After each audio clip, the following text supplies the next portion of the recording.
Hey guys, it's Glow if you didn't already know, and today I am back with another YouTube video. It's been a really long time since I've said that. It's been about a year, so that's crazy. Well, it's good to be back. I don't know why I didn't do YouTube. I guess I got busy and, kind of steered other directions when it came to ministry. I actually have a podcast now. It's called Live a Little, so you guys should go check that out. It's out on Spotify and the Anchor app, so go check that out. Super awesome and fun to do, and I hope it's beneficial. I actually was thinking today, do I want to share something about, how to handle COVID-19? I mean, there's really no great ways to handle it, but just giving it to God, but kind of talk about that a little bit. Or should I do something more fun, uplifting, not even thinking about COVID at all? So I decided to go that direction, but if you are struggling during this pandemic, which I'm sure everybody's been affected in some way, I actually have a podcast out about it. It's called Patience and something in your present. Patience in your present, something like that. Go check it out. It's on Spotify, like I said, or the Anchor app. So today I'm going to be talking about the admissions process for college. So these are going to be some tips and tricks for that. I actually decided where I'm going to school. I'm going to be moving to California and studying church ministry next year. So that's a crazy big step. But throughout this admissions process and everything, I've learned a lot. There's things I wish I did better and stuff like that. And also I realized that some of my friends didn't really have the resources or know where to get the resources to succeed during the admissions process. So I thought that I would share some tips on how to get through it that I learned. So yeah, let's just get right into the video. So the first thing is to start early. Junior year is a really hard year, but I recommend starting during junior year. Why not just get all the hard out of the way? You're doing a lot of stuff for school, and like the academics junior year are really hard, but I think it's super beneficial to just be, adding on some of that college stuff and getting it out of the way whenever you have some free time your junior year. So what I recommend for that is to take ACT prep. Take ACT prep your junior year. You can take it again your senior year, which is what I ended up doing. I kind of wish I didn't do that because I didn't end up taking the ACT again. I'll talk about that later, but I recommend taking ACT prep. It's a horrible, boring class. It's terrible. I hated it, but it's beneficial and it will help you in the long run when you take the ACT. So be sure to do that. Practice makes perfect. Take those tests over and over and over again and really prepare yourself for the ACT. So I recommend taking the ACT in December and in February. At our school, they offer it to juniors for free in February, so I actually waited till February, but I wish I took it twice junior year, so I would recommend doing that or doing one in the summer. So the first semester of your junior year, I recommend going online and researching, or going to a college fair and finding a bunch of different schools that you want to apply to or you want to visit. So what I did for that is I went to a Christian college convention, college fair type thing at a Christian academy just right over here in where I live. And I went there and I got a magazine and it showed me a bunch of different schools, and I met up with some people and they had their booths and they talked about their school to me, and that's how I figured out where I wanted to go visit. So your junior year, find some schools you want to go visit, and then the second semester of your first semester of your junior year, that's when you look for the school, and then your second semester go visit. So that's what I did, and it was really helpful. I actually visited one in the fall of my junior year, and then several more in the spring. But the spring got weird because of COVID, so if you can do online Zooms of like campus tours, that's actually, I haven't ever been to the school that I'm attending. I never got to visit. We're planning on going this spring, but they did a Zoom walk around tour and I got to see what it was like, even though I couldn't be there right now. So that is a little bit difficult, but for the future, assuming that the pandemic is not as the heights that it is right now, be sure you're visiting the schools. So after you visit, make sure you're making a list of the things that you like and the things that you don't like. So the first school that I visited, it was fine.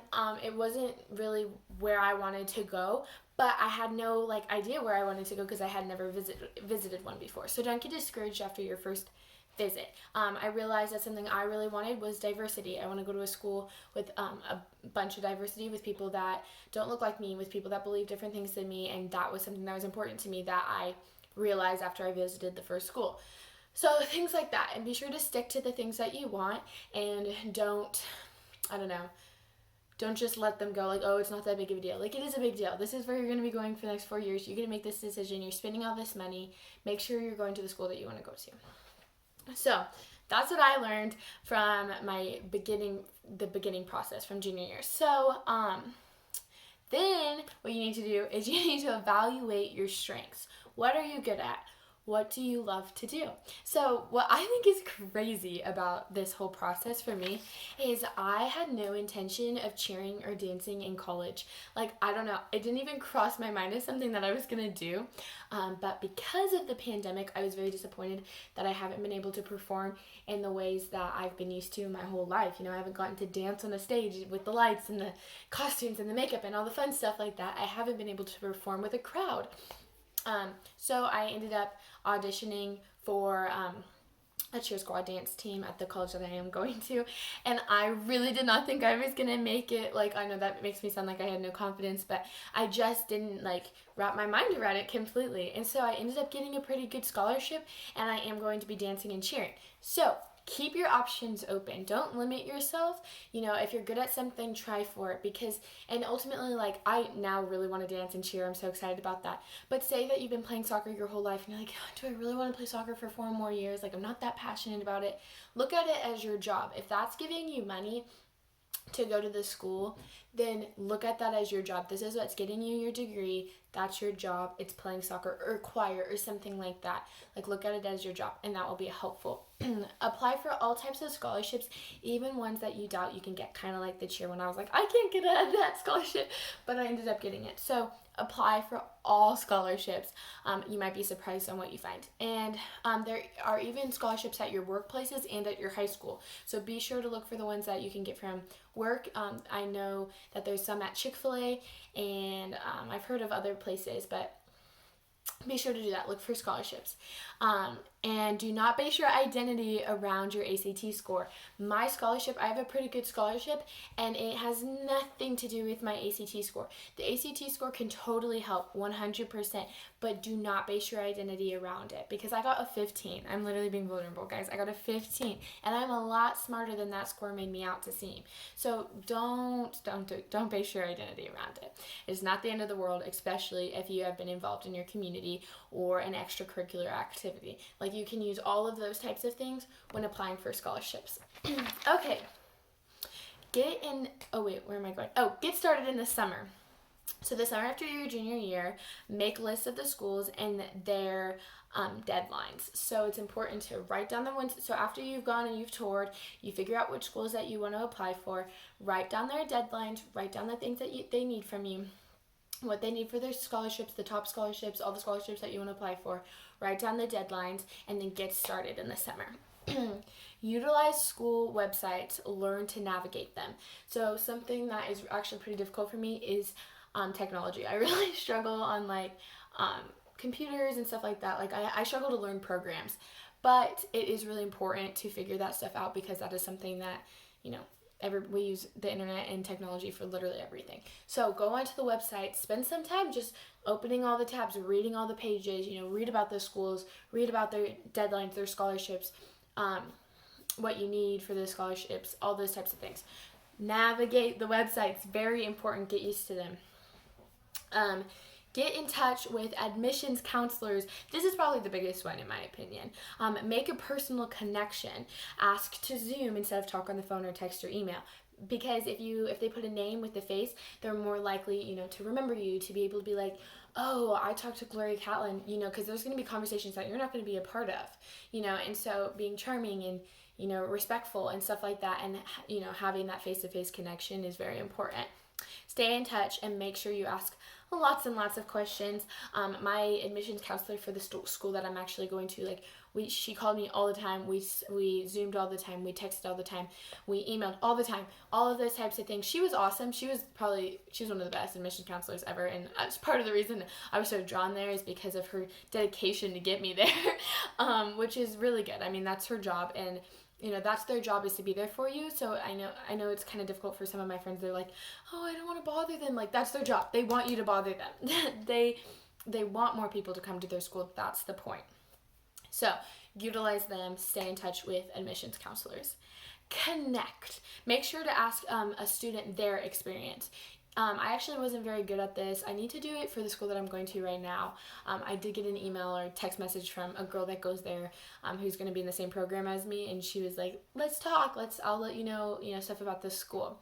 So be sure you're doing that, because campus life is important. It's good to know what you're getting yourself into. When you visit, ask about activities and where people hang out. Like, do they go to a local coffee shop? Are there places around here that are good to study at? Where can I get away to? Is there a beach? Stuff like that. Those things are important to know when you go into the school. They're not as important, but they're things that, you want to be at home. You want to be comfortable. You're going to live there for 4 years. So then, the next thing I have to talk about is your high school counselors are your BFF. Okay? That's another thing that I don't feel like people know that you can utilize and that you can use is your high school counselors. It is likely that your high school counselor got their job because they're passionate about seeing you succeed.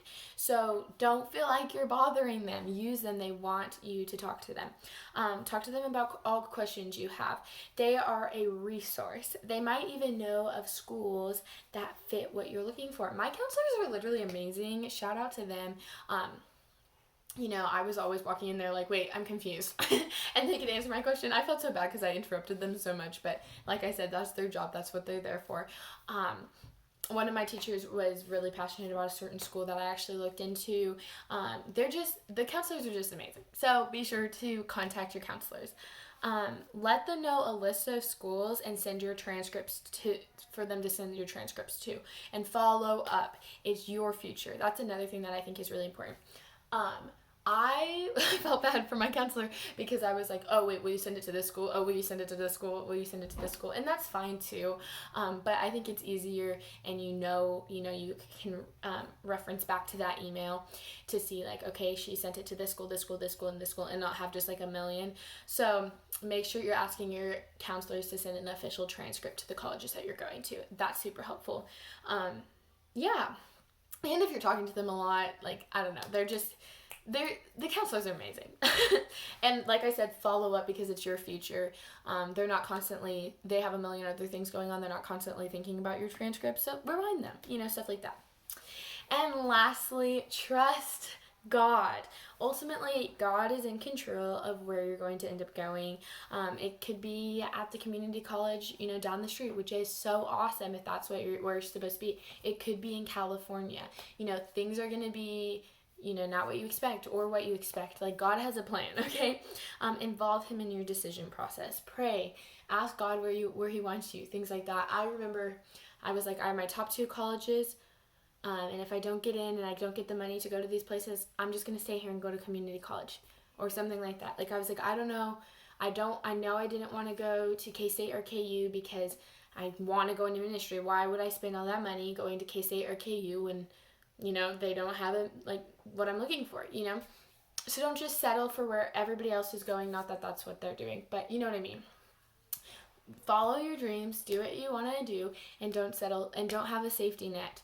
I told my youth pastor, I was like, well, I could be a special education teacher, but I really want to go into women's ministry. And then he was like, don't use special ed as your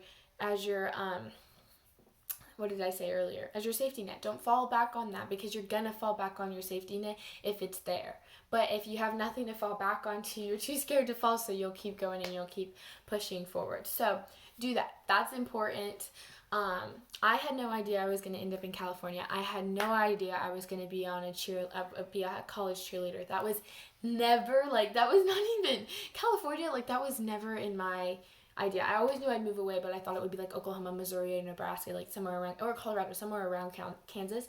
And that's all the other places I applied, except I did apply in Michigan. But anyway, not important.